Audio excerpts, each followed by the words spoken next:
మీరు సినిమాల్లో పవన్ కళ్యాణ్ గారు అనాపాలజెటిక్ సనాతని, మీరు సినిమాల్లో నక్సలైట్లు వేషం వేసినప్పుడు ఎంతమంది ఇన్స్పైర్ అయ్యారో 70 కేసులు పెడితే బాగుంటుంది కదా మీ మీద. మీరు జల్సా సినిమాలో నక్సలైట్ వేషం వేసుకుని డైలాగులు చెప్పలేదా? దాన్ని చూసి ఎవడో ఇన్స్పైర్ అయ్యి నక్సలైట్లో జాయిన్ అవ్వలేదా? మీకు వర్తించదా? మీ అన్నయ్య గారును మీ అన్నయ్య గారి కొడుకు మొన్న ఆ సినిమా ఏంటది ఆచార్య, ఆ సినిమా వచ్చి అలా వెళ్ళిపోయింది. ఆ సినిమాలో నక్సలైట్లు వేషాలు వేసుకుని మీరు అవసరమైనప్పుడు ఏదైనా చేయగలుగుతారు. గ్రీన్ కలర్ యూనిఫారాలు వేసుకుని ఎర్ర కలర్ మఫ్లర్లు చుట్టుకుని ఎన్ని సినిమాలో డైలాగులు చెప్పారు.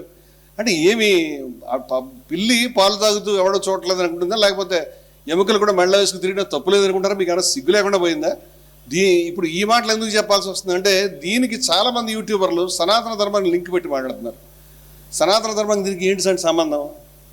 ఆయన ఈయన ఎక్కిరిచ్చాడు, ఈయన నచ్చలేదు. ఆయన ఎక్కిరిచ్చినటువంటి హావభావాలు లేకపోతే విశ్లేషణ ఈయన నచ్చలేదు అనుకుందాం ఒక నిమిషం. నచ్చలేదు అనుకోండి, ఈయన ఒక్కడే ఎక్కిరిస్తున్నారంటే ఇప్పటిదాకా